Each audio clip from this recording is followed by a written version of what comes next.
Hi, I'm Steve Kutie with Global Horse Network. Welcome to today's episode of The Interviews. Today's guest, Ginger Duke, professional trick rider and all-around great person.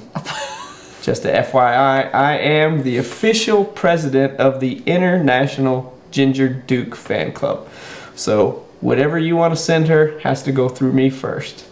So, what just do you so want? you know. Okay. What are you buttering me up for? Yeah.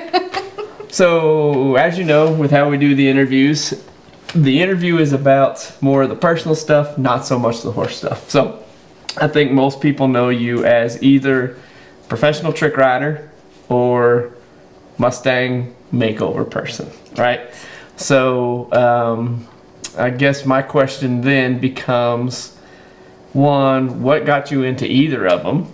Because, in my opinion, not so much a great idea on either side. But that's what you've done, right? And our paths crossed due to the trick riding part of it.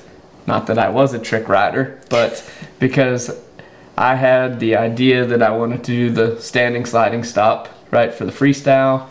And of course, because you're bad for me, you encouraged me, and then we went ahead and did it, right? So that it was possible. So I guess kind of just give me the lowdown of how it started, kind of how you got into the, you know, the horse game, trick riding, how all those pieces kind of come together. Okay. I was that kid that always asked for a horse, and I never got one. But every Christmas, birthday, holiday, I would be out that front door looking at that tree in the front yard and expecting a horse to be tied there, and it never was. So when I got in college, I decided that I was gonna buy my own horse, and that's kind of where it started. So I didn't really start riding until I was around 20, and I got my first horse, TJ, and he was not broke, and I think we taught each other a lot. And so once I got him, I started meeting more equestrian people, and I started talking to some other ones, and I kind of wanted to get into a group or just something to where I could go ride with other people, and they suggested that I join a local drill team, and that way I could meet other girls that ride and have a little bit, you know, something more fun to do than what I was doing. And so that team actually also trick rode. And so once I joined the team, you had to be on for a certain amount, or, you know, had to prove yourself to a certain extent. And I ended up, one of the girls that was on the trick riding team quit, so I got moved up pretty quickly. And through high school and college, I actually cheered.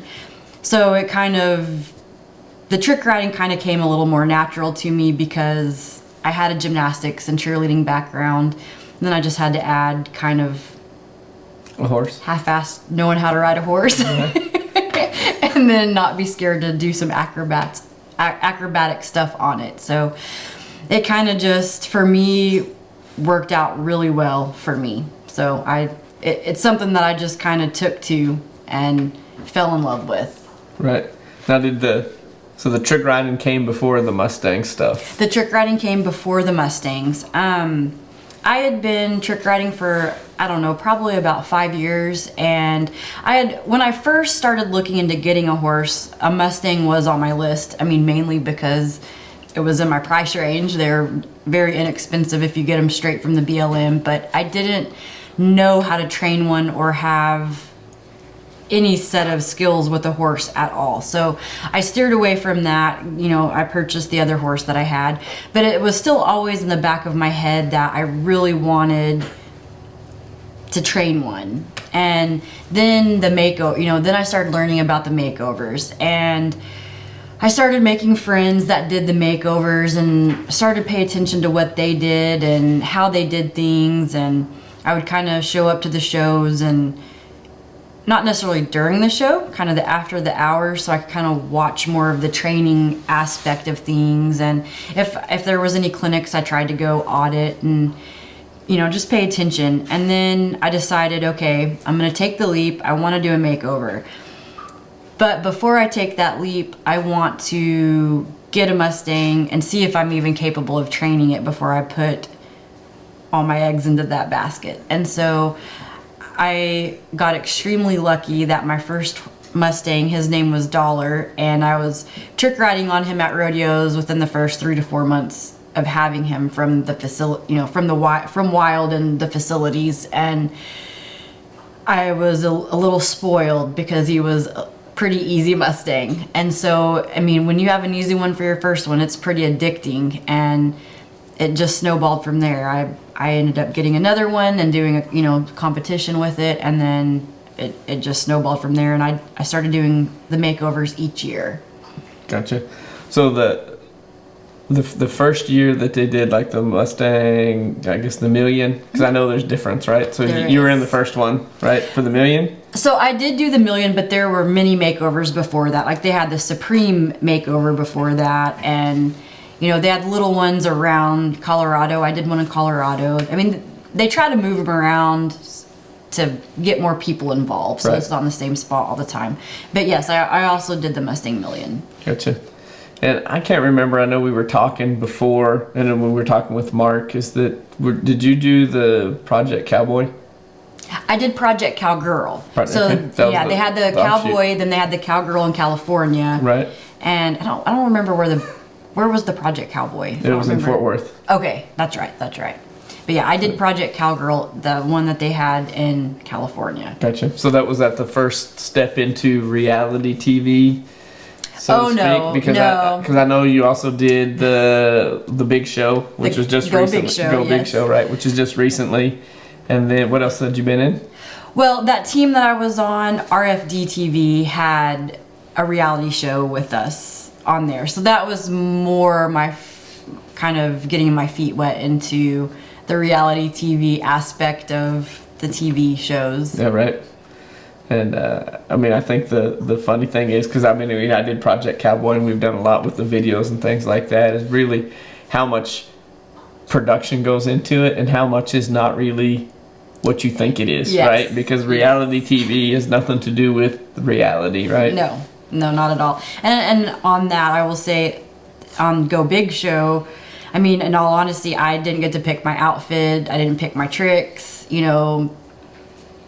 Quite a bit of it was pretty scripted. So it's not as I wouldn't say authentic, because it is, but I mean, it's just not as not scripted as you think it is. I mean, they still want a certain level of control over it. Right. Well, of course, right? Yeah. I mean, who doesn't?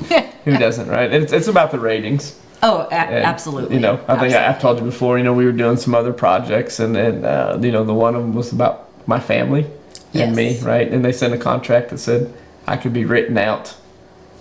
You know what I mean? Of your own show? Yeah, of my own show for reality TV, right? So, I mean, that's kind of how that stuff goes. You're never in control, and they want to show you what they want to show you, right? So, I mean, it makes it hard to think that the people who win are necessarily not the favorites, the people who win, right? It's like we say with the fraternity. Yeah. The best horse doesn't win the fraternity. The best one that night wins the fraternity, because sometimes the best horse can have one bobble and not ever make it. Right. So that doesn't make the best horse and there. I will say, I mean, I had a great experience on the Go Big Show. I mean, it wasn't. I've had other experiences doing other things that were way worse. And it was kind of a weird deal because we filmed it during COVID. So it was very strict, very micromanaged, because there couldn't be any outside influence. Once you were in, so we had a 2-week quarantine where they literally rented out hotels just for the staff and for the contestants. And then you were there for 2 weeks. You weren't allowed to go anywhere, do anything. They fed us everything. Then we had to take a COVID test every 2 to 3 days. And so once we passed our quarantine period, then we were put into the bubble. And then we could more mingle with everyone, but we still had to have a mask and a shield, and we still had to social distance, and we had little like pods that we put on us, and it kept track of who we came within 6 feet of. It was crazy. I mean, it was very micromanaged. So that way, if someone did come down with it, they could trace down every person. So I guess they were kind of like the little tracing mechanism. I don't know, but no one tested positive while we were on set. So I mean, it worked out. Whatever they did worked. Where did they film it at? It was in just outside of Atlanta, Georgia, in Macon. Oh, so that's close to home. It was close to home. Right. I think it was a 3-hour drive for me to get there. A little less than 3 hours. Gotcha. So. Have you done any other reality? Since then? Well, no. I mean, just besides the Go Big Show, Project Cowgirl. We did the show on RFD, and then we did a few other spin-off things like Cooking with Bobby Flay, and so we've done a few little things here and there, but I mean, more so lately, I've gotten more into doing some stunt work and stuff. Like, my horses and I have been on The Walking Dead, and there's the most recent one we did. It's not out yet, but it's called Vacation Friends. So I kind of like the stunts a little bit more and doing that. So I've kind of geared more to that. Right. During COVID, when Go Big Show called it, I mean, for the entertainment industry, I mean, we just shut down. So all my rodeos canceled, and so it was just an opportunity to work, honestly. Right. And so, there were several other rodeo acts that were invited, and we all jumped on the opportunity. Right. Good. Please touch me. Okay. So the greatness rubs off. I didn't realize that I was sitting beside such a TV star. Oh, yeah. Jeez. Man, who knew? Who knew? And I don't even know if you know, I did some of the stunts, and there was a movie called Cowgirls and Angels, Dakota Summer. It was a 2-part movie, and my horses and I got to do quite a bit of stunts in that one. I saw that movie. So that was a lot of fun too. And that's kind of what got me to want to do more stunts and stuff, because I really enjoyed that. Yeah, I didn't see the movie. I didn't figure you did, because anyway. it's more of like a teeny bopper movie, not really a Steve Kutie movie. Just trying to make you feel good. Right, that's what I'm here for. Hey, that's right. Okay, so what else went on after the life of a reality superstar? I guess you haven't won any of them, have you? No, not on. I didn't make it past the first round on Go Big Show. Well, but that's how it goes, right? Hey, you know what? All those things are a gamble, but I don't want to look back and be like, I wish I would have done that. Right. I'd much rather do it and not have any regrets. Right. But the people that you meet on those things are just, you never know the networking that it leads to. Right. So, I mean, I for one, enjoyed the experience and appreciate the opportunity. Yeah. So. I suppose the entertainment industry is the same to a point, but a matter of how small it is.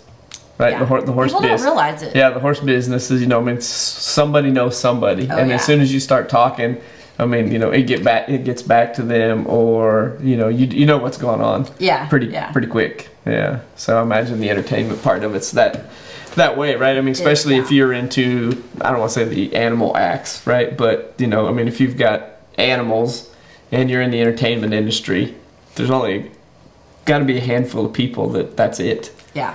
And I've had a few friends that I know who've done some stuff, and I think they did some stuff with I don't know, like Chanel or something. I can't remember anyway. So they did some stuff like that, but that's not my market, right? So it makes it hard for me to understand. So to me, that stuff was always kind of interesting on how they come together, right? And how you not starting riding until late, and then turn around and then are in movies and reality shows, and doing stunt work and doing all these pieces from a relatively late start, right? Where people think if they're going to get in the horse biz or get into riding, that if they haven't started as a kid, they're not going to be any good. But you didn't start to really 20s? Yeah.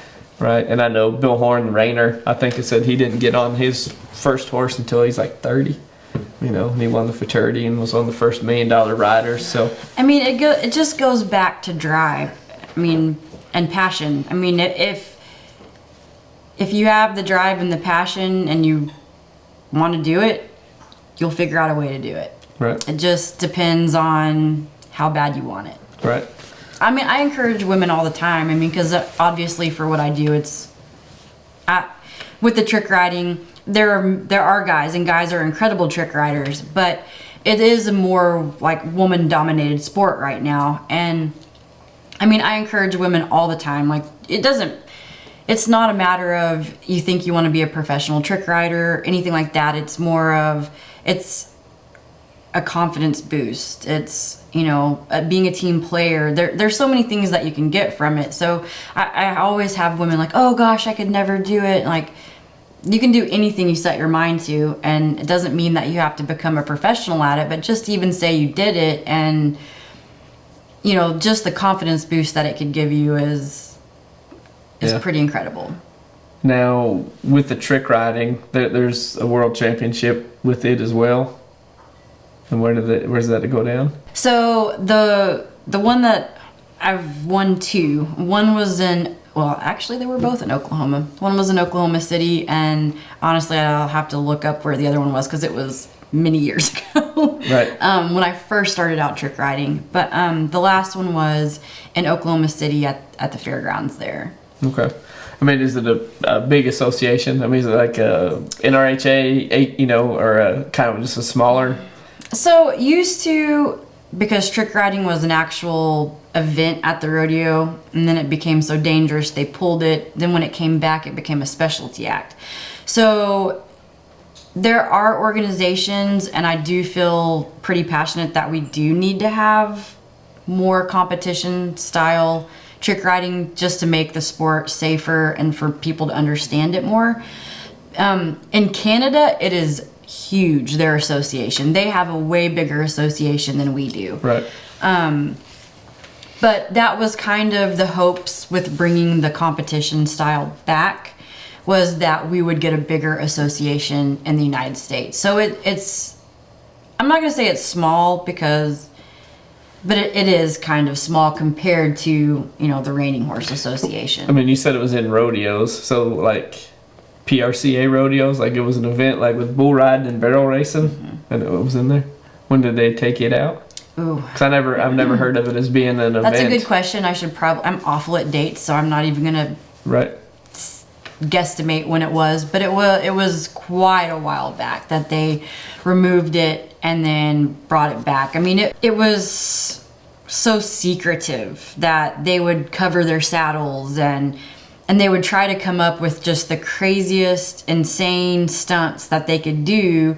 And then when people just started getting hurt, and it just became too much of a liability because they were just getting so crazy with it. And so then, like I said, it died down a little bit. And even now, we have surges. When I did the stunts for that one movie, well, then we had a huge surge in kids that wanted to do it. And then all of a sudden you'll see a bunch of saddles for sale, and they don't realize how hard it is. And then they think they want to be a professional trick rider, and they don't realize the cost, the training, what it costs to go up and down the road. And so most don't end up sticking with it. And that's kind of why I would love to see more competition style avenue for those people to be able to showcase what they can do. Right. Because not everyone's cut out to travel up and down the road every weekend rodeoing for a living. Yeah. But doesn't mean that they don't have a passion and don't want to do it. They just aren't cut out for that lifestyle. Traveling up and down the road with your reining, it's a carny lifestyle. Yeah, we always joke that we're carnies with makeup. Right. Because we live on the road. Yeah. Now, have you ever wanted to be the girl who has the horse up on the high dive and jumps it off into the water? Like, did you ever want to go that far? I'm pretty crazy, and I would be that girl. You would be? Oh, yeah. Yeah. This just seems like a bad idea. It does, but so does trick riding. Yeah, well, true. I go under my horse's neck as it runs full speed around the arena. So, what's a horse running and jumping straight off the high dive? I guess. It just seems. Right? the trick that I try to achieve is just staying on most of the time, right? I mean, that's a challenge in itself. So it's kind of funny you say that, because we always joke that, you know, for a trick rider, our busiest season is going to be your summer, you know, your summer run. So after I trick ride all summer and then it's time to go back to riding colts, it takes me a little bit to relearn to just sit in the saddle and not be like, woo, I'm going to fall upside down. Yeah, it's like I have to kind of get back into that routine of sitting properly in the saddle and getting stuff done. Right. Well, I mean, you think that you'd be very good at falling off, or not completely falling off, but like almost falling off. I'm good at falling off too. So that would make not necessarily bucked off, right? But falling off, I've kind of figured out how to gracefully do that. Yeah, no kidding. Right. Now, I bet you know, you've been around enough that you've probably seen, especially in the rodeo stuff, right? Some of the big wrecks with the trick ride stuff. Because I can't imagine that, you know, hanging off the side of them and running full speed, that, you know, I mean, you worry about it like in the cow horse with one slipping, right? Or circling and reining, that, you know, they slide out. But I mean, you know, when you're standing on top of them and leaning forward and doing that stuff, that, you know, the potential's got to be way greater than sitting down there and just loping around. I always tell people, it's not a matter of if, it's a matter of when. If you want to, I mean, just like with horses, I mean, it's very, very rare that you get by having a lifetime full of training horses unscathed. Right. You know, and it's the same for trick riding. I mean, horses trip, things break. You know, it's not a matter of if it's going to happen, it's when it's going to happen. Yeah. So you want to be prepared for that win. Right. And I mean, I just can't imagine. I mean, other than rodeos, then where's the demand for work? I mean, movies, but it's not like I see a lot of trick riding in movies. But I mean, so when it's probably more than you think. Oh yeah. Mm-hmm. I mean, it is more than you think, because well, I'm sure. And now that you kind of hang out with me and you've seen the saddles and things like that, you'll start watching movies and be like, oh, I think that's a trick saddle. Yeah, right. You'll start noticing things, you know, and they'll try to cover it up a little bit, but you'll be like, that's not a regular saddle. You know, like you'll start to see the differences on the riders and some of the stunts that they do. And gotcha. Because I mean, even just a fall, still trick riding. I mean, when we were practicing for Cowgirls and Angels, we practiced falls. So yeah, I mean, we do stunts, but we've got to practice the falls as well, because a lot of movies want those. You know, they want the fall. Right. I mean, I know when we were doing our little project, right, with Petrie and the standing up slide stop stuff, it was, you know, I mean, you knew how to make me feel bad, right? Because, but yeah. I mean, because, you know, the whole thing is that, you know, I mean, when you stand up, I don't know, what's the trick called? When you stand up and lean forward? Hippodrome? Hippodrome. Okay, and, you know, so my idea on that, right, was that I wanted to do the first sliding stop standing up. And, you know, I'd known you in passing and, you know, from different things, and we'd talked on Facebook, and, you know, so I called you up and I said, you know, hey, Ginger, I got this idea. Do you think that I'd be able to do it? And, you know, the first thing you're like, sure, let's do it. Yeah, I'm sure you can do it. You know, I mean, I already stand up on my horses and they stop, so, you know, you'll be able to do it. And so that was in passing, right? And then it ended up being a few months later, I had the idea that we were going to take Petrie, the Andalusian, and go to Quarter Horse Congress and do this deal. And I had a few weeks, and you know, I called you and I said, hey, you know, let's try it if you're still on. And it just so happened that you were in Texas at the time, and you're like, yeah, you can do it for sure. And he's like, what are you doing tomorrow? And I'm like, I don't know why, because I'll be there. And literally, you came up, and then, you know, in 2 days, I mean, well, day, right? I got the crash course. Yeah. And literally, we worked on the round pin, and I learned how to stand up and lean forward. And I mean, the video of that's pretty amusing, right? Because I mean, I promise you, it's a very hard skill to just trust and just lean forward, because everything in your right mind tells you don't lean forward. Yeah. But if you lean forward, it makes it way easier, right? Yes. But nothing in your mind says just lean forward. And, you know, so then I went down the next day, and then we did it at your place. Mm-hmm. And so then I got to really run it, because I went out of the round pin. Yes. And then went to a bigger arena and worked on it a little bit and kind of got comfortable. And I cheated a little bit because Petrie had a long mane, so I had his mane braided up, so I used it as a handle just so I could stay on, right? And then I didn't do it anymore, and then we had 2 weeks, and then we went to Congress and did it. So I mean, you know, I did it in three lessons. Mediocre, you know what I mean? It wasn't what I wanted, but it still got the effect, you know. But really in my head, you know, I have it pictured up as you know, I'm standing tall, leaning way out there over the front, and he's dragging his butt, and it looked cool. But in reality, it wasn't that. It was like I squatted down, kind of looked like I was taking a dump. But you know, we got it. But did you get a standing ovation? Yeah, but we got it done. But still, right? It wasn't in my head what it wanted to be. So we'll see. We'll see how that goes. Well, it really is anyway. So we'll work on it. You know, so. I mean, it's good that, you know, with the horse business being small and knowing, right, that, I mean, you can call people up that, I mean, you've known or you haven't known, and they'll be willing to help you out and, you know, let you achieve your goals. Because there's a lot of sports and disciplines that you're not going to get that, you know what I mean? You're not going to call somebody up and they give you the answers, right?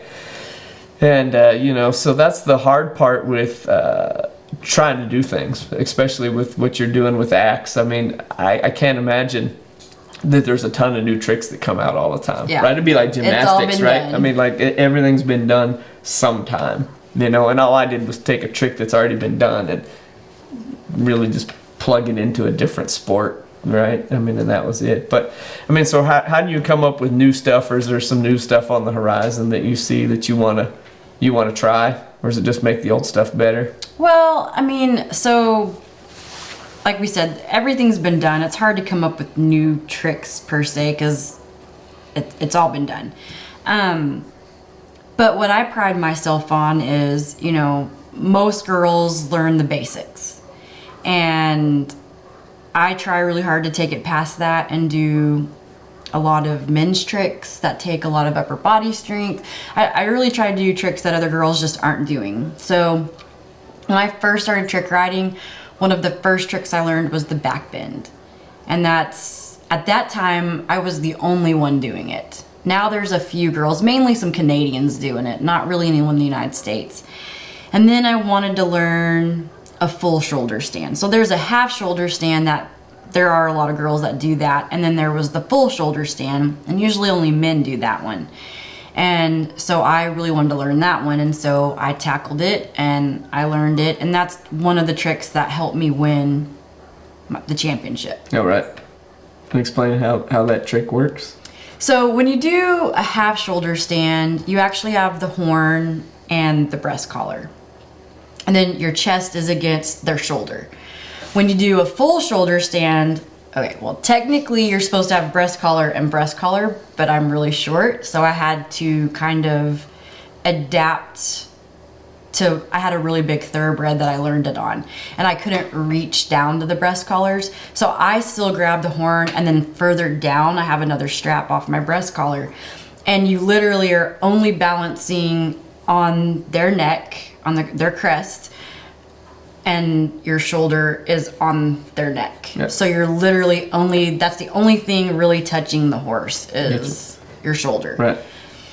So mind you, what we're talking about is that she's upside down, right? So feet sticking in the air, and then her shoulder's on her shoulder, not leaned over, right? Yeah. But standing and you up. know, we have the tall horns, so when you go into that trick, you have to dive over the horn, land on your shoulder, but also have your handholds. Mm-hmm. So and then, you know, used to also they did like straightaways on the racetracks in front of the grandstands. Right. You know, and now they don't really have a whole lot of that anymore. You know, and they do, like how, you know, some of the bigger rodeos do, but mainly you are on the edge of the arena and you have to make a turn. So you have to think, you're having to completely balance yourself as your horse is running as fast as it will go and make that turn and then come back down the other side of the arena.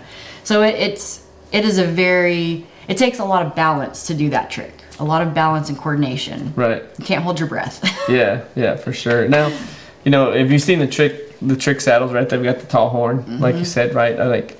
I can only imagine the number of bunghole injuries that come from only you would think of that come from this thing. Well, I mean, you know what I mean? Like, I mean, there's got to be. Oh yeah. I mean, you know, I can't imagine that that's good. I mean, it's a metal horn. You don't want to land on it. And yeah, I mean, and you're wearing... Again, and you're it's not a matter of if, it's a matter of when it's going to happen. And you're wearing spandex, you know what I mean? So I can't imagine a lot of good... Well, anyway, you know, I just imagine that that's not always good. It's not. Anyway, we won't go down that path. So, now talking about the wrecks and, you know, being in things, I mean, I'm sure you've been in plenty of crashes along the way, you know, as far as the trick riding part of it. But, I mean, is there some that kind of stick out? Because everybody, for good or bad, everybody's got memorable crashes, right, yes. so to speak. And, you know, I know, which we'll get into it here in a second, is that you had another, but it wasn't a wreck, right? So you had a big injury, which we'll talk about. But what have you been in as far as just trick riding stuff, as far as... I've been really blessed that I have not been in anything, any really bad wreck. I mean, obviously I've fallen out of tricks and, you know, things have happened, but I haven't, knock on wood, really had a horse go down with me or anything like that. Now, this last summer, one of my girls, we were at an arena, and there was just kind of a little, you know, a little dip in the arena, and our horses were changing leads right there. And if you've ever watched trick riding, your horse is on the left lead, and you don't want them to switch leads because it messes with your balance. You want them to stay in that lead. But every one of our horses, there was 3 of us trick riding at this rodeo, and every horse, when they'd kind of hit that little low spot, they would switch leads, and then when they came out of it, they were about to hit our turn, so they would switch back into that left lead. Well, one of my younger girls, she's been trick riding with me for 2 years now, and it was the first rodeo that her parents let her go to with just us without them. And so she comes around and she's doing a 1-foot stand, and that horse switches leads, and all of your weight is on your left leg, and your leg is kind of bent as you're in this trick, and you're holding onto the mane and the horn. Well, when her horse switched leads, it was almost like someone just kind of went to that knee and like just knocked it. You know, and if someone comes up and knocks your knee, you kind of buckle. Well, when that horse switched leads, it made her kind of buckle out of that trick. And her right leg is supposed to be up in the air, and it kind of came down and around and tapped that horse's front left leg. Well, when it did, that horse thought it was stepping on her, and it jerked its foot back up. Well, when it did, it was right in that stride where that foot was coming full force, you know, left lead coming forward. Well, when she pulled that foot up, she just did a somersault. Yeah, right. So that girl is in a strap. It's not like she can fall away from her horse. Her foot is locked in a strap. Horse front flips, but because she was running so fast, it threw her in front of the horse versus underneath the horse. So she was thrown in front of the horse, and even though the horse did flip over her, she went under the horse's neck, came right back up on the horse. She was on the horse's neck, and she immediately grabs the rein, pulls up, you know, grabs her horn to steady herself, because when you're in a strap, you want something solid. So I teach my girls always, everything's to the horn, then grab your reins. So she grabbed the horn, grabbed the reins, talked to her horse until someone could come help her, get her back into the saddle properly. So honestly, since I've been going, that's definitely one of the worst wrecks I've seen trick riding. You're right. With, you know, my own eyes. I've seen a few other wrecks, but nothing like watching her get flipped right under that horse and come right back up. Okay, so now we're gonna venture down this path that you know. I mean, if those who follow you on Facebook, I'm sure they all know, right? And you know, you were in the hospital and ICU and all that for a long time, and it had nothing to do with trick riding, right? Strangely enough, right? But just being in the horse that business. Or Mustangs, because a lot of people will speculate, and so people assumed it was a Mustang that hurt me, and it was not. So you're gonna get the straight story from Ginger on what happened. That's right. So you wanna go ahead? I will go ahead. Okay. So I obviously, in my off time, I train horses, and sometimes you get problem horses, and I'd had this horse for about 3 months, and you know, he kind of came with a little bit of an issue, but I hadn't had the issue. And so I let my guard down, which of course is the worst thing to do in horse training. You kind of always want to be on guard a little bit just because they're big animals and we all know that they can hurt you. And so I was lunging him, and he was feeling a little fresh that day, and I went to switch directions, and instead of him turning to me, he turned away from me and double barreled, and he kicked me right in the middle of my stomach. And I did the worst thing possible. I saw it coming and I took a step back. And it's human nature to be like, oh. Right. And I should have stepped into him instead of away from him. And so when I stepped away from him, it put me at the full force of his kick. It obviously knocked the breath out of me, and that's kind of all I thought really was wrong, was just trying to get my breath back. And I mean, it knocked me to the ground pretty good, and I got back up, and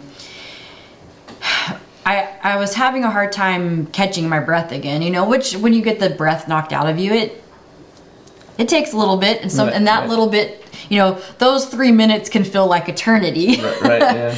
But I didn't have my phone on me. It was actually down in the barn, which was about a football field length away from where it happened. And so it took me a few minutes, but I made my way back to the barn, and I kind of remember the cold concrete, you know, how good it felt to grab my phone and just lay on the concrete. And my pain wasn't going away, but it wasn't necessarily getting worse at that point. So I just thought, you know, it was just taking a little longer to get over it and get my breath back. And I didn't have a mark on me. There wasn't a red mark, there wasn't a scratch, there was nothing, there was no swelling, nothing to indicate that I had been mortally wounded. Right. And so at the time I called my boyfriend's mom, and they were all in the medical field, and she was down at the house, and I just said, hey, you know, I got kicked. Would you just kind of come up here and sit with me, just maybe check me over, see what you think? And so she came up, and she's like, I just would feel better if I could just take you to the hospital and just have you checked over just for peace of mind. And so she said, I'm gonna go put the horse away and come back, and I really want you to think about getting in the car and letting me take you. Well, she went to catch the horse and put him up, and when she did, my pain just, it amped up quite a few levels. And so by the time she got back down to the barn, I had already crawled into the back of her SUV, and she didn't even say anything. She just shut the hatch and drove. And by the time we got to the hospital, I was in a very, very great deal of pain by that point, enough that I was kind of moaning a little bit, you know, like, and they came, you know, a nurse came out, looked at me, they brought a wheelchair, took me straight back and put me straight into, you know, the machine that scans your body. And at that point they'd given me a little bit of morphine, and it didn't touch the pain. And I kind of should have known then that something was pretty bad, right. But I didn't realize at that point even that, you know, that it was that bad. And so they bring me back from the scan, and they're reading the scans, and we're sitting there in the room, and I didn't have, it was kind of one of those small places, and so there was a bunch of us in there, you know, just the curtain in between us. Mm-hmm. And the doctor comes back in and talks a bunch of mumbo jumbo that I had really no idea. I mean, so I only heard a lacerated pancreas. That's all I heard. And I just thought, lacerated pancreas, I'll be fine. People get that all the time. Right. And in reality, a lacerated pancreas, not so much. Lacerated kidney, yeah, they'll send you home that night. So when the doctor came in, though, I just remember him being kind of just pale. And he goes, we can't help you here.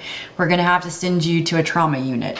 And still, it didn't register with me. I'm just like, well, it's a small little, just one of those urgent care places, you know. Wait, where was this at? It was in San Antonio. So it was actually a Bernie hospital, the first one I went to.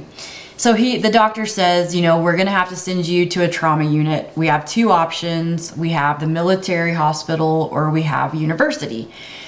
And he said, we're waiting for which one's going to bring you. We're about to call for an ambulance to transport you. And I remember there was an ambulance driver stuck his head around the corner, and he said, hey, we haven't left yet. We can take her. And about that time, the nurse came back in and said, hey, the military hospital is going to take her. Load her, go. And I remember the nurses and kind of the whispers of, wow, the military hospital is going to take her. Wow. You know, because I'm a civilian, I'm not military. So I guess it was unusual for the military hospital to take on trauma cases. But not too long before my case, I hope I get this right. I think the general that was over that hospital opened it up to trauma cases for civilians as well. So I got extremely lucky with that. Right. So en route to the hospital, it's rush hour traffic. And so the ambulance is in that left lane all the way and hauling butt. Right. And I remember my ambulance, the guy back there in the ambulance with me, you know, he has a shot ready to give it to me. And all I could think about was, man, don't give me that shot because I want to be able to tell them where the pain is. Not realizing still at this point that all of my scans had already been transferred. You know, I thought, oh gosh, I'm gonna have to go to this hospital, then they're gonna have to scan me, and you know, we're gonna have to do the process all over again. Because I still at that point didn't realize how serious it was. Well, about that time, crash. A truck didn't want us to pass and sideswiped us. Oh, right. And so I remember the guy telling the ambulance, the driver saying, don't stop, keep going. It's a whatever level trauma. And he wrote down the guy's license plate number, and afterwards they contacted him, and you know, I don't know what happened with that guy. But so we get to the military hospital, and they pull into the ambulance bay, and they bring me out, and they take me straight into what I'm assuming is a surgery room. All I remember is there was a lot of bright lights. There was a lot of nurses and doctors. I mean, so many I couldn't count. I mean, there was a ton of them. And the ambulance guys transfer me to the bed, and there was a priest there, and he says, what religion are you? We need to pray. And I honestly, he didn't even say amen before they were knocking me out. I don't even really remember amen. And so I woke up 5 days later, and I'll back up a step. I actually did wake up a couple times that I remember, and they were supposed to have me heavily sedated because I was having to go through so many surgeries. And they said that I was fighting the sedation so heavily. And so I did wake up at one point, and you know, I'm intubated, I have a lot of tubes hanging out of me. I mean, I'm a wreck. And they have me strapped to the bed, my wrist, so I can't wake up and pull stuff out. And I just remember looking around and being like, where is my family? And at that point, I don't know. I don't know how much time has passed. I don't know what's happened to me. I mean, I know I've been in an accident, obviously, but I don't understand why I'm tied to the bed. I don't understand what's going on. And the nurses had come in, and I guess they were taking my vitals, and I was trying to talk to them, and they were like, you're fine, go back to sleep, you know. And I'm like, man, I can't talk because I'm intubated, you know. And I'm like, I'm kind of getting mad because I want to know where the heck my family is. And the nurses leave the room, and you know, they have the little heartbeat monitor on your finger. And I remember, and I don't know how long it took me, but I'm like, I bet you if I get that heartbeat monitor off, they'll come back in here. So I don't know how long I picked at that deal until I got it off. And of course, beep, beep, everything starts going off. They run back in, and I'm kind of like upset in the bed, and the younger nurse is like, I think she wants to ask a question. So she runs back out, she grabs a whiteboard, she comes back in, and I somehow managed to write, where is my family? And then I don't remember anything again for a while after that. So 5 days later, I wake up and coherent enough to start asking questions and figure out what's happened. And so I'm laying there, and you know, they've got to explain it to me multiple times because you're on a lot of drugs, you know, and you're kind of loopy, and it takes a while to understand what's going on. And you know, I look at my mom and I'm like, gosh, how long have I been here? And she's like, 5 days. And I'm like, what? I've lost 5 days? I have stuff to do. Like, I can't be in here.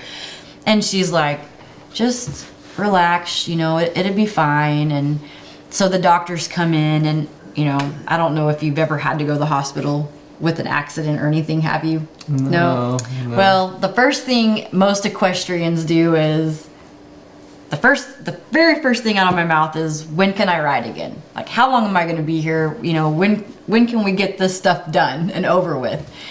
And I had a female doctor, and she was amazingly brilliant, but the bedside manner was not that great. And she says, oh, you will never ride again. And I mean, I'm still pretty much laying on my deathbed, not understanding what happened. And I'm like, what did you just say? You know, and I just lost it. So I had gone through 2 surgeries that were unsuccessful, and then I had to have a 3rd one. And ultimately, when he kicked me, it lacerated my pancreas. I had a hematoma on both sides of my pancreas. So the force of the kick, they said, was so powerful that it went through my body but then resonated back. And that's how the hematoma was on the back side of my pancreas, even though I was kicked in the front. And it obliterated 7 inches of my small intestine. So when they went in, it was gone. They couldn't even find it. It was just obliterated. So they had to, the first 2 surgeries, they basically tried to connect what was left, and it didn't work. It just kept falling apart. So my surgeon told my dad on the 3rd surgery, he said, I had a dream last night about how we're gonna fix her, and we're taking her right now to see if the surgery will work.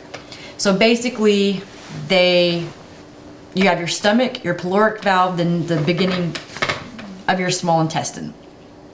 So I have a stump there where my pancreas drains into that little part of my small intestines. They cut a hole on the other side of my stomach and attached what was, you know, the rest of the small intestine, they attached it there. So now at least my pancreas still flows into there, but then it has to flow back into my stomach and down the new route. So that's where a lot of my issues now come from, because I've got, my plumbing's all backwards. But so I become hysterical at this point, and I don't understand how that could happen, how I could never ride again. And I had the most incredible ICU nurses, all of them, but there's one that stands out the most, and her name was Dodie. And she was very protective of me. She became like a 3rd mom to me. And she comes in and she is like, what is going on? Calm down, breathe. And she said, what did they say to you? And I'm like, they said I would never ride again. And she's like, you just hold on 1 second. And she wheeled around, and, you know, she went out and she was like, don't you tell a patient that they'll never do something again when they're laying in a life and death situation, because that can mean life or death to someone. That can make someone give up if they think that they're never going to be able to do something that they're passionate about. And she came back into my room and she said, Ginger, she said, doctors are not God. She said, they only have what is laid before them on paper. She said, your parents made a point to show, from the moment they hit this hospital, they made a point to show us all of your videos, show us as many pictures as they could, because they wanted us to love you as much as they love you. They didn't want you to just be a number. And she said, I have no doubt in my mind that you will ride again. And she says, not only will you ride again, you will trick ride again. She says, only you know what you're capable of. Don't let anyone tell you what you can or can't do. And that woman saved my life in that moment, because she gave me hope. And that's what I feel like a lot of people need. You know, they just need hope. Right. to help them keep going. And that is exactly what I needed to hear in that moment. Whether I believed her or not was a totally different Right. story. But that is the support that I needed. And that lady, she made sure every night, you know, she could have had a different job, but, you know, the head nurse position. And every night that she worked, she made sure she was on my case. And she would come in and talk to me. She would bring me things. She encouraged me. I mean, she would tell me funny stories. You know, I mean, at one point, because I was in ICU for 2 weeks and 30 days completely in the hospital, and she could see that I was kind of going into the ICU psychosis, which is not good because you're in the dark, you're in a room, you don't get to see out. I mean, it's a very intense situation, and when you're just stuck there and you can't really move, you feel helpless. And when she would work, she would unhook me from all the machines, and she would put me in a wheelchair, and she would take me outside, and she would just take me on strolls around the hospital, and she would tell me about each wing of the hospital. And you know, something that seems so small and, you know, maybe not very significant to some, that was a big deal for me, you know, because it freed me from those shackles of being stuck in that bed to where I couldn't do anything. And like I said, she would come in and she brought me a diary, you know, and she said, I want you to track and write down everything that happens to you, write down this journey, because she said, I know that one day there'll be a movie about it. I mean, just for someone that didn't know me to have that much faith in me, you know, it was incredible. And so I had 2 weeks in ICU, and then they moved me into a regular room. And I mean, I don't want anyone to think I'm discrediting the doctors or anything, because I talk about Dodie so much, because my doctors were incredible and I loved every one of them, and I would thank them and hug them and kiss them to this day if I saw them. But Dodie, after I got moved to that regular room, any shift she had, any break, didn't matter, food, pee, break, anything, she came to my room and encouraged me and talked to me and would always try to lift me up. And I mean, that is something that, you know, she's a hell of a nurse. And, you know, you just have to appreciate nurses that she didn't have to do that. Right. She didn't have to go out of her way to come to my room when I was no longer in her care. Right. And, you know, that humanity when you're in such a crappy situation and you don't know what your future holds. I mean, that really pulled me through.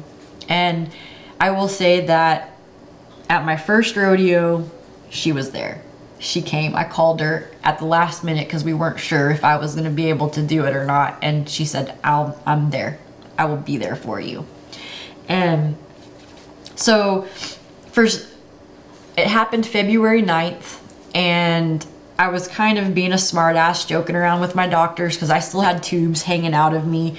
And they were like, you know, you've just healed at an incredible rate. You know, usually a pancreas is the longest, hardest healing organ in the body, and they expected me to be down for a year with tubes. And so let's see, January, February, March, April, May.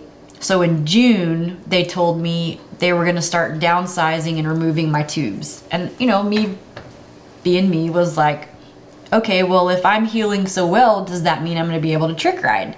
And they said, you know, they kind of look at each other like, is that really a good idea? Probably not, but physically will you be able to? Yes. So I said, okay, well, and I had 2 gastro doctors there. And I said, well, do you think that you could have my tubes out by the 4th of July and I could trick ride at a rodeo? And they were like, you know, kind of gave me the look. And then they looked at each other and they just kind of nodded. And they said, yeah, we think we can do that. And they were amazing because they would call me and be like, hey, what are you doing tomorrow? I'm like, nothing. I mean, I couldn't do anything at that point, you know, like I'm sitting on, I'm bedridden or I'm on the couch, you know. And they're like, well, we have an opening if you want to come in for a tube downsize. And they worked their butts off and they got that last tube out the week before that July 4th rodeo. And at this point, you know, my parents thought I was crazy, but they would, no matter what, they will support me, you know. And so I had called them when the doctors told me that they would be able to do that. And so my parents are very much about goal setting. So I call after that initial doctor's appointment, and I said, okay, I've set some new goals. And they were like, oh my gosh, we can't wait to hear your goals. We're so excited. I was like, okay, are you sitting down? And they're like, oh, okay. And I'm like, okay, my goal is to compete. I don't expect to win, but I want to compete at the North American Trick Riding Championships. And there was just silence on the other end of the line. So mind you, when I went into the hospital, I was 135 pounds. 5 days later, when I woke up, I was 100 pounds. So I had lost my muscle, I had lost everything. I was literally skin stretched over bone. And at this point, I'm still skin stretched over bone. I haven't gained any weight. And you know, they're pretty quiet and they're like, we appreciate that you're setting goals. And they're like, please do not take this the wrong way. We don't want you to think we are discouraging you in any way, but we just don't want you to set goals that might not be attainable and get your hopes up. And I said, well, the doctor said I'd be able to do it. And my dad is like, what is his phone number? Because I want to call him, right. You know, because at this point I am very fragile still and they are very protective over me.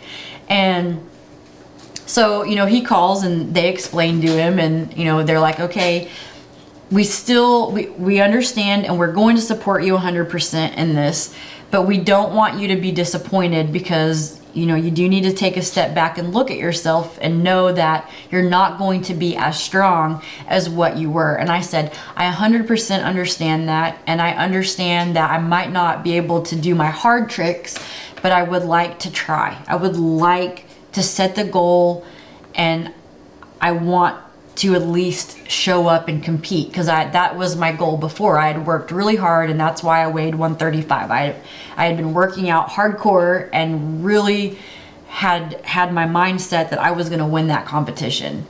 The week before that July 4th rodeo, my last tube came out and my doctors were same cautious. You know, they were like, you know, just be careful. We don't want you, you know, you're still not, your strength still isn't back. You haven't gained your weight. So, but definitely we want to see videos of whatever you do. So my whole village comes together, my friends, my family, because I couldn't even lift a regular saddle, much less a 50-pound trick saddle at this point. And so we go to the arena to practice and everyone, you know, they saddle my horse, they help me, they get everything prepared, and I go out and I just nail a trick. And everyone's like, I honestly don't think anyone thought I would be able to, but they didn't, you know, they would never say that to me, ever. You know, they wanted to encourage me and I appreciated that very much. So about 6 tricks in, my mom is having a heart attack because she's like, you are weak, don't overdo it, you know, like calm down. And at this point, I am just, my adrenaline is through the roof. And I can't believe that I'm doing tricks that I was doing before my accident that were competition style tricks. And, you know, we had a photographer there that captured all of it. And it was incredible what muscle memory does. Because you gotta think, 6 months I laid pretty much in bed. I couldn't do anything. I didn't even go out to pet my horses. You know, they would put them in the front yard so I could see them. But because I had so many tubes, we just didn't want to take a chance on something accidentally happening and then setting me back months because something got pulled out of my side. So at this point, I'm I'm on cloud nine. You know, I'm ecstatic. And I go to the rodeo and I pull off a weekend. And you know what people don't see is, you know, I am a performer, so I'm out there and I'm smiling and I'm getting it done. But what they didn't see was the team it took behind the scenes. And I'm still having trouble eating at this point. You know, I have to be very careful what I eat, how much I eat. I have to time out everything so that way, you know, I'd have to eat at noon so I would stop being sick by the time the performance rolled around. So everything I did had to be extremely micromanaged, and I had to have someone with me at all times. So I went in, and for 3 nights, I pulled it off. I performed every night as if nothing had ever happened. And of course, by, you know, that adrenaline is a very powerful thing. It's a very powerful drug. And so that rodeo gave me the encouragement, and it was just what I needed to put me in the mind frame that, you know what, I will make it to that trick riding competition. And I will, even though I might not win it, because trick riding competition versus a rodeo is 2 different ball games. I mean, it's a completely different setting. It takes completely different mind frame. I mean, as you know, like, it's probably the same for competing in reining. You know, you're sitting there, you're waiting for your run, you know, and just that alone is tiring. Well, in trick riding, you know, if you're doing a rodeo, you have 4 runs back to back. You get it done. Well, when you compete, you make a run, and then whoever else is competing, they have to make their runs as well, but there's pauses because the judges have to put their score down. So by the time you go again, your adrenaline's kind of gone, and then you've got to kind of muster up that adrenaline again. And so for me, that was really hard because I was still so weak to muster up that adrenaline each time after having a little bit of a break and letting the other people compete. We always talk about God things, and you know, it was definitely a God thing. And he you know, I got the strength, he gave it to me. My family was there, they supported me, they gave me the strength, and I ended up winning the North American Trick Riding Championships. And that was how long from when you got injured to so the February was when I was injured, and September was when I won. So going from a year-long prognosis of I was going to have tubes and I wouldn't be able to do anything to in 6 months I was back on a horse trick riding. Right. And I mean, I astounded some doctors, I think. Yeah. And when I sent them the videos, they were like, because I don't think they thought I'd be able to pull it off either. Right. Seeing from what I came in to the hospital from when I left, you know, the state I was in. Right. And you know, I know you talked about what you named the horse. So after I competed on that, in the Mustang, Extreme Mustang makeovers, there was always one makeover a year that was invitation only.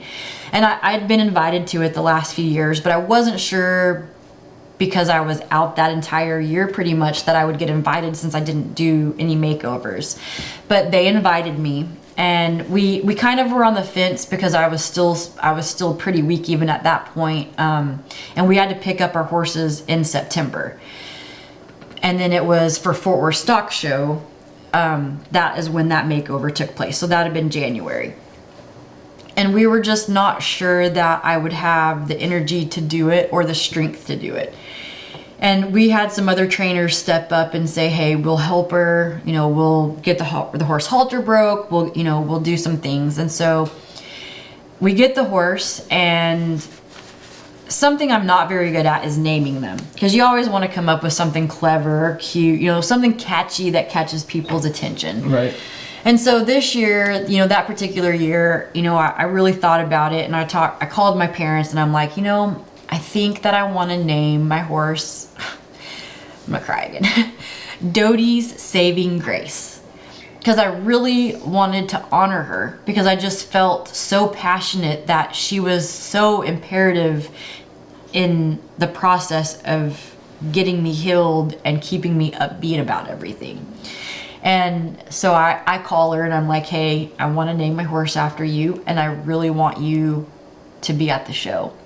So they drove from San Antonio, and came up and they watched me compete. Nice. So it was a pretty incredible journey. Right. So you went from, knocking on death's door, so to speak, to world champion in a matter of a few months. And I think that has to do a lot, right, with perseverance, strong will, right, and people who support you. Because whether it be, being injured, right, to that point, but I mean, just even if you're healthy, right, I mean, you got to have the right team behind you. And I mean, now that you're out here and we're riding together a good bit, you see the teamwork that it has to be, right? That everybody has to kind of pick up the slack if somebody's not there or somebody's not doing their part, and so I mean, it's just kind of a compounded thing, right? When it gets to where somebody's hurt, because when it is somebody's career, right, and that's what they know. And not that that's all right? But that's your thing, is that being told no, that you're not going to be able to do it. That'd be a pretty, it's like a pretty slap big, in the face. or a pretty big pill to swallow, right? Yeah.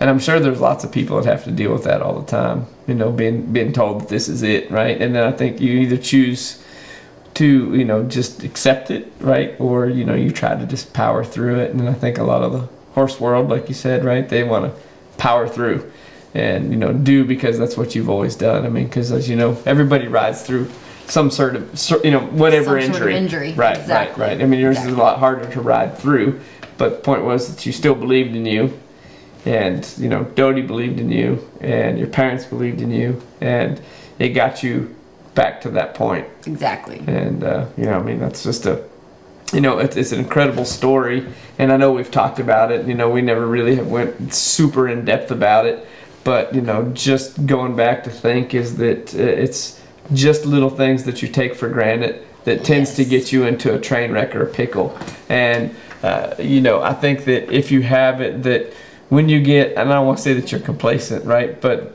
that's the horses that you get hurt on, right? When you think that one is safe, and you have I let my guard down. Right. I did. I became a little complacent with him. I got comfortable with him. Right. And I shouldn't have. Right. And that's another big reason why, and it's not necessarily why that happened, right? But I always make them turn towards you, right? I don't know how many people do it. I'm going to teach him to roll back and do, make him look at you, right? At least you stand a better chance, I think. Yeah. I'm sure people's been ran over and called at, you know what I mean? But, it's one of those things. At least I like to see it coming. Yeah. Oh, yeah. And, so, yeah, I appreciate that, you sat down and, we got to talk about the story and, visit with some stuff that, we've done and, how our paths have crossed. And again, just with the interviews that we're doing, being able to touch on the human side of what we do and not just specifically the horse training side, right? Because it's cool to have the accolades and be known for the stuff that you've done. But, the realizing, again, everybody's human and, we all got struggles. And the blood, sweat. When we say blood, sweat, and tears, we mean blood, sweat, and tears, right. Yeah. And I just think I really, really took what Dodie said to heart. Only you know what you are capable of. I just feel like that's something that, we kind of touched on this earlier, with social media it's real easy because it's real easy for keyboard warrior to put you down. Right. And, they don't know you. They might know the Facebook version of you or the Instagram version of you, but only you know you and you know what you're capable of. And it's very, very true. As cliche as it might sound, it's true. You can't let those people into your head. You've got to just, if you want it and you want it bad enough, you'll figure out how to get there. Right. Yep. I always say, right, do you, and then hashtag too dumb to quit. Right. Because that's how you got to make it, right? Yeah. You got to be too dumb and just hang in there, right? Because if you believe what everybody tells you, you'll never make it. Yeah. You can only, like you said, you can only do you. Don't worry about, and that's kind of when you find out who your real friends are too, when something like that happens, because they're the ones that want to lift you up, and those ones that want to tear you down, you figure it out real fast. Right. You figure it out real quick, you Right. know, and those are the ones that, not necessarily that you want to get out of your life, but that you don't want to listen to them. Don't let those negative voices impair your thoughts Right. on things, you know. You just stick with your positive people, stick with being positive yourself. And I mean, I will tell you right now, it was very, very hard to stay positive. I mean, when you're laying in bed and you can't move really, you know, and you just, it's all about your mindset. And I think people underestimate what our minds are capable of. And I seriously had to put my mindset that it was gonna be okay. I was gonna figure it out. I was gonna ride again. Like there was no other alternative. That was it, and that's where my mindset set it to be. Right. Yeah, I mean, you know, the mind's a powerful thing. It's very right? powerful. And, you know, it'll make and break you. Because, I mean, when you think about it, when you look at, I mean, training horses are the ability that people have. And, I mean, you know, you can get your horses to a certain level. But, right, why does one guy continue to win over somebody else? And, you know, athletes with running and things is that, I mean, everybody can be trained to a certain level. But the difference then becomes who wins and who doesn't, because of what goes on in your head. And, you know, that's always the hardest thing. And, you know, one of the big things that we always talk about at the clinics, and I'm sure I've told you, right, is that showing is crisis management, right? Everybody's in some kind of a shit storm, right? And it's how you handle it that decides whether you win or lose. Exactly. Because, you know, I mean, with the trick riding and, you know, you not believing what they're saying and you going on and doing it, you know, you prove or have proven, right, that can be done. And, you know, it's just, again, right, the best horse doesn't always win, but the guy who gets it shown is the guy who gets it done, right? So, I mean, I'm sure there's lots of people who had you written off. Oh, yeah. Oh, and, definitely. you know, I mean, and you proved it otherwise. So, I mean, I think that's the big thing to take from this, right, is, you know, believe in you. Yep, You know, never believe give in up. you, right, and find that group of people that can believe in you as well, Exactly. right? Because, you know, as we... Get your peeps. Right. Get your peeps right. Right. You know, because as we know, I mean, it's that team, right? And the sport of, you know, especially horses, I mean, it takes a team, but there's the one person that's the individual, and then everybody does the stuff to make that one individual, right? And you never see the people that are behind the scenes that make that happen. And, you know, that it's the one guy gets the glory, or, you know, or girl, but it's everybody else that made that stuff happen. And, you know, there's so many people behind the scenes that make it, right? Because, you know, I mean, how different does things end up if, you know, Doty's not in the equation, right? That's exactly or if your right. parents don't believe in you, right? I mean, there's so many ways that this thing could go, but because everything worked out, you know, this is where you're at now. And I think that's what makes it a good story, or a great story, right? And I'm gonna get to produce the movie one day, right? the Ginger Duke As long story. as I can do the stunts. Sure. Okay. Sure. I mean, Deal. you can be in it. We'll even make the movie about you. Okay. Sweet. Yeah. So, okay, we're about to the end of our time this evening on, you know, the interviews. I hope you enjoyed this. This was a good one, and, you know, I mean, I'm proud that, you know, now I can call, you know, Ginger Duke my friend, right? And you know, I mean, we've been through some good and bad, and, you know, figured things out, and I think you just need to have that friendship. So in closing, like we usually do, I mean, what's your one tip or your one, you know, word of advice that you would give people to, you know, survive in the horse biz? I'd say set your goals and never give up. Perfect. Yep, that's the truth, right? Pick your friends, birds of a feather, right? Be in that group. So, okay, well, we're gonna wrap it up for this evening, and you know, as always, I'm Steve Kutie with the interviews. Thanks to Ginger, and we appreciate it, and we'll catch you next week.